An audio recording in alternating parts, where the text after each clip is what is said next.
Hi friends, welcome back to మన channel. Video ఇస్తే చిన్న లైక్ మాత్రం మర్చిపోకండి. ఆ బాడీని ఎలా మాయం చేయాలని చెప్పేసి మీనన్ ఆలోచిస్తుండగా బాడీని కాల్ చేస్తే అని చెప్పేసి ఈ విధంగా యువరాజ్ అంటాడు. అప్పుడు వెంటనే అలాగైనా మాచర్యలో ఉన్న బాడీ కాలిపోతే అందరికీ అనుమానం వస్తుంది కదా బాయ్ అని చెప్పేసి ఈ విధంగా అంటుండగా ఒక్క బాడీ కాలుస్తేనే అనుమానం వస్తుంది. అదే మాచర్యలో ఉన్న బాడీ మొత్తం షార్ట్ సర్కిల్ అయి అన్ని కాలిపోతే అని చెప్పేసి యువరాజ్ ప్లాన్ వేస్తాడు. ఎవరికి అనుమానం రాదని చెప్పేసి విధంగా యువరాజ్ అంటుండగా సూపర్ దేవా, ఇక మన వాళ్ళని తీసుకెళ్ళి ఎవరికి అనుమానం రాకుండా ఆ పని చేయి అని చెప్పేసి మేనన్ దేవకు చెప్తూ ఉండగా అలాగే బాయ్ అని చెప్పేసి అంటాడు. నేను కూడా వెళ్తాను బాయ్, అక్కడ ఏదైనా ప్రాబ్లం వచ్చినా ఇక బ్యాక్ నుంచి ఎలాగైనా ప్రాబ్లమ్ని సాల్వ్ చేసుకుంటాను, సరే జాగ్రత్తగా పని పూర్తి చేసుకొని మళ్ళీ రావాలని చెప్పేసి మేనన్ అంటాడు. జగదాత్రి బయటికి రావాలి, ఎలాగైనా మార్చి దగ్గరికి చేరుకొని యువరాజ్ బాడు కాదని తెలుసుకునడానికి ఇంట్లో నుంచి బయలుదేరుతూ ఉంటుంది. అప్పుడే అదే సమయానికి కౌశికి చూస్తుంది. ఎటు జగదాత్రి అని చెప్పేసి అంటుండగా వదిన స్కూల్ నుంచి ఫోన్ వచ్చిందని చెప్పేసి అంటుంది. ఈ టైంలోన ఇక మీకు సాంగ్యం ఏర్పాట్లు చేశాం కదా, మళ్ళీ బయటికి అంటే వదిన 10 నిమిషాల్లో వస్తాను, కేదార్ ఇంట్లోనే ఉన్నాడు, అంటే వంటల గిట్లా చేయాల్సింది నువ్వే కదా అని చెప్పేసి ఈ విధంగా కౌశికి అంటుండగా లేదు వదిన 10 నిమిషాలు వచ్చేస్తానని చెప్పేసి ఈ విధంగా కౌశికి చెప్పి బయటకు వస్తుంది. ఇక జేడీ లాగా మళ్ళీ ఆఫీస్ దగ్గరికి బయలుదేరుతుంది. అక్కడ సాధు సార్ని కలిసిన తర్వాత ఎలాగైనా త్రిపాఠిని దాటుకొని అక్కడ ఇక యువరాజ్ బాడో కాదో తెలుసుకోవాలని చెప్పేసి ఈ విధంగా జగదాత్రి అంటుంది. ఇక మన ఆఫీస్లో ప్రతి ఒక్కరు నీకు హెల్ప్ చేయడానికి రెడీగా ఉన్నాడు అని చెప్పేసి ఈ విధంగా సాధు సార్ జేడీకి చెప్తుండగా అప్పుడు వెంటనే కిరణ్ హెల్ప్ తీసుకుంటుంది జగదాత్రి.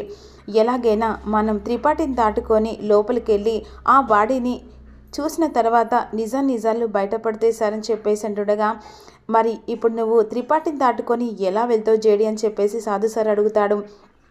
ఇక నేను ఒక జేడీలాగా కాకుండా డాక్టర్ లాగా వెళ్తాను, ఇక అంతేకాకుండా కిరణ్ కూడా తీసుకెళ్తానని చెప్పేసి అంటుండగా ఓకే మేడం అని చెప్పేసి ఇక హాస్పిటల్ దగ్గరికి మారు వేషంలో డాక్టర్ వేషంలో కిరణ్ను జేడీ హాస్పిటల్ దగ్గరికి వస్తారు. మరోవైపు ఇక దేవ కూడా అలా వెంటనే అందులో పనిచేసా ఇక బాయ్ లాగా వేష బాసుకొని ఎలాగైనా బాడీలన్నీ కాల్ చేయాలని చెప్పేసి అక్కడున్న డెడ్ బాల్ని తీసుకెళ్తూ ఉంటాడు. ఇక మార్చరీలో తీసుకెళ్తుండగా ఈలోపు మాత్రం జేడీ ఇక డాక్టర్ లాగా వేషం వేసుకొని వస్తుంది. ఈలోపు డెడ్ బాడీలన్నీ మార్చరీకి తరలిస్తుండగా ఫోన్లో మాట్లాడుతూ ఉంటాడు త్రిపాఠి. అక్కడ వెంటనే ఇక మార్చరీకి వెళ్తున్న జేడీని చూసి ఆగండి డాక్టర్ అని చెప్పేసి అంటుండగా కంగారు పడుతూ ఉంటుంది. ఏంటండి ఇటువైపుగా వెళ్తున్నా అని చెప్పేసి అంటుండగా ఇక డెడ్ బాడీ చూడాల్సింది అని చెప్పేసి ఈ విధంగా అంటుండగా అప్పుడు త్రిపాఠి ఇక అనుమానంగా చూస్తూ ఉంటాడు. వెంటనే అక్కడి నుంచి లోపలికి వెళ్ళిపోతుంది. ఇక త్రిపాఠి ఫోన్ సడుగున రావడంతో ఇక పక్కకు వచ్చి ఫోన్ మాట్లాడుతుండగా లోపలికి వెళ్ళిపోతుండగా డెడ్ బాల్ని తీసుకొని దేవ కూడా లోపలికి వెళ్తాడు. ఇక ఈ డెడ్ బాల్లతో పాటుగా ఈ డెడ్ బాల్ కూడా కాల్చాలరా అని చెప్పేసి ఈ విధంగా ప్లాన్ వేసిన తర్వాత రౌడీలను తీసుకొస్తాడు కదా దేవ, అందరి మీద పెట్రోల్ పోయండ్రా, షార్ట్ సర్కిల్ లాగా ఇవన్నీ కాలిపోయినట్టు అవుతుందని చెప్పేసి అంటుండగా అప్పుడు వెంటనే షార్ట్ సర్కిల్ కోసం అని చెప్పేసి పెట్రోల్ పోస్తూ ఉంటారు. మరోవైపు ఏమో కేదార్ వంట చేయడానికి వస్తుండగా అదేంటి ఇంకా జగదాత్రి రాలేదా అని చెప్పేసి ఈ విధంగా అంటూ ఉంటుంది. లేదు అక్క, ఇక నేను తను వచ్చేసరికి లేట్ అవుతుంది, స్కూల్లో వర్క్ ఉందని చెప్పేసి అంది కదా, నేను వంట చేస్తున్నాను, సరే నేను హెల్ప్ చేస్తావు కేదార్ అని చెప్పేసి అక్క తమ్ముడు వంట చేస్తుండగా నిషి ఎలాగైనా తప్పించుకోవాలి, యువరాజ్ని కలవాలని చెప్పేసి ప్లాన్ వేస్తుంది. అలా రెడీ అత్తయ్య నేను వెళ్ళి కలిసొస్తాను, ఇక జగదాత్రి కూడా లేదు కదా అని చెప్పేసి ఈ విధంగా అనుకుంటూ ఉంటుంది. అదే సమయానికి నిషికి యువరాజ్ నుంచి ఫోన్ వస్తుంది. నేను ఒక 10 మినిట్స్లో బయలుదేరుతాను చెప్పేసి ఈ విధంగా నిషితో ఫోన్లో మాట్లాడుతుండగా సరండి నేను కూడా బయలుదేరుతా, అమ్మని తీసుకుంటా నిషి అని చెప్పేసి అంటుండగా లేదండి ఇక్కడ జగదాత్రి బాల్ నుంచి బయటికి వస్తున్నాం, ఒకవేళ జగదాత్రి చూసిందనుకో అది అనుమానంతో పట్టుకుంటుంది అని చెప్పేసి ఈ విధంగా అంటుంది. ఈలోపు డెడ్ మ్యాన్ మీద మొత్తం ఇక పెట్రోల్ పోస్తాడు కదా దేవ మనుషులు. అప్పుడు వెంటనే అగ్గిపుల్ల వెలిగించడానికి ట్రై చేస్తుండగా అగ్గిపుల్ల వెలగదు. దేవ కోపంతో అరే వేరే అగ్గి పెట్టలేదా అని చెప్పేసి ఈ విధంగా అంటుండగా అదే సమయానికి జేడీ ఎంటర్ అవుతుంది. నన్నేమన్నా హెల్ప్ చేయమంటావా అని చెప్పేసి జేడీ ఈ విధంగా అడుగుతూ ఉంటుంది. దేవ జేడీతో ఈ విధంగా అంటాడు, ఏయ్ యువతివే నువ్వు, ఇక్కడ చూసింది ఎవరికైనా చెప్పావంటే మీ ఇద్దరిని ఇక్కడే తగిలి పెడతా అని చెప్పేసి ఈ విధంగా జేడీని బెదిరిస్తూ ఉంటాడు దేవా. బయటికి అని చెప్పేసి దేవా అంటుండగా కిరణ్ ఎవరైనా వస్తే చెప్పు, సార్కి ఆ మ్యాథ్స్ టీచింగ్ ఎలా వెలిగించాలో క్లాస్ తీసుకుంటా అని చెప్పేసి జేడీ విధంగా అంటుంది. అప్పుడు వెంటనే రౌడీలను చితకబాతూ ఉంటుంది జగదాత్రి.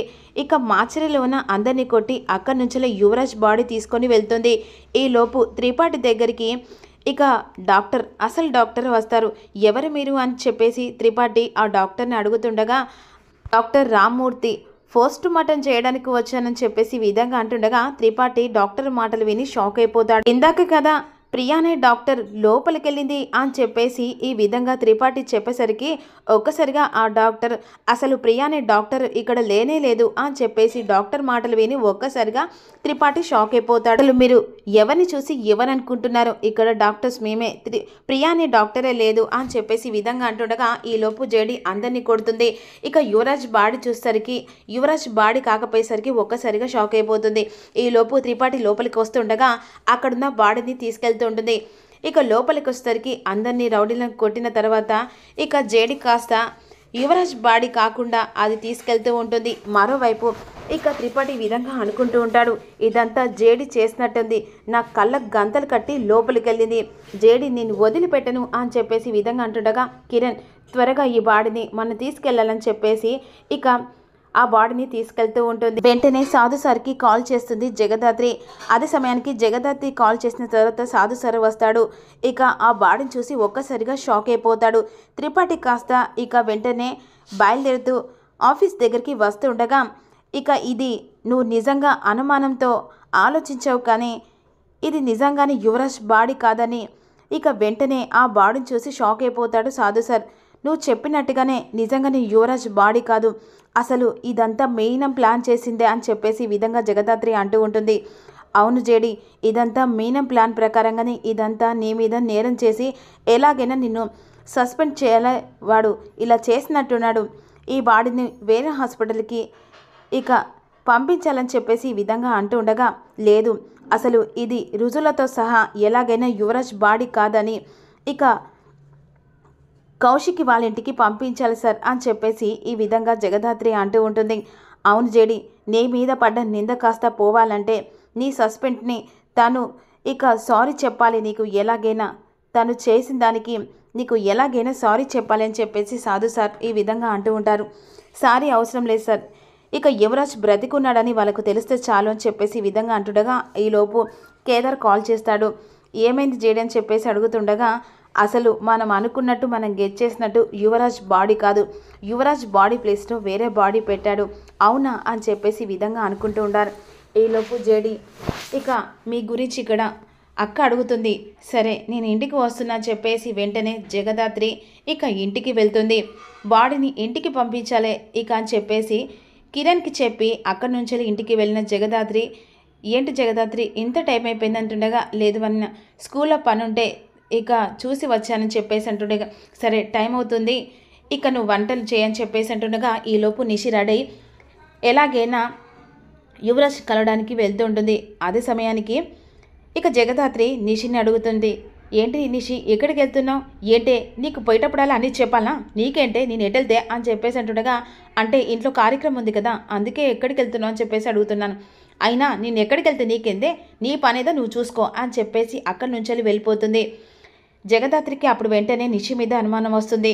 ఈ టైంలో నిషి ఎక్కడికి వెళ్తుంది, కేదార్ అసలు నిషి ఎక్కడికి వెళ్తుందో నువ్వు ఫాలో కావాలి, ఇప్పుడు నేను వెళ్తే వదినకు మళ్ళీ అనుమానం వస్తుందని చెప్పేసి అంటుండగా సరే జగదాత్రి నువ్వు వంటలు చేయి, నేను నిషిని ఫాలో అవుతాను చెప్పేసి నిషి వెళ్ళిన 10 నిమిషాలకు ఇక కేదార్ కూడా వెళ్తూ ఉంటాడు. నిషి వెనకాల కేదార్ ఫాలో అవుతుండగా యువరాజ్ ఫోన్ చేస్తూ ఉంటాడు. నిషి వస్తున్నాండి 10 నిమిషాలు బయలుదేరుతున్నా, ఆల్రెడీ ఇక ఆన్ ద వే అయిపోయింది. జగదాత్రి ఇక అసలు నిషి ఎక్కడికి వెళ్ళింది, యువరాజ్ బ్రతికే ఉన్నాడని ఇక ఎలాగైనా డెడ్ బాడీ ఇక్కడికి వచ్చిన తర్వాత కౌశికి వదిన మా మీద అపార్థం పోవాలని చెప్పేసి మనసులో అనుకుంటూ ఉంటుంది. ఏంటి జగదాత్రి ఏం ఆలోచిస్తున్నావు, అబ్బాయి ఏం లేదు వదిన, సరే టైం అవుతుంది సాంగానికి త్వరగా కానివని చెప్పేసి అంటుండగా కేదార్ నిషి వెనకాల ఫాలో అవుతూ ఉంటాడు.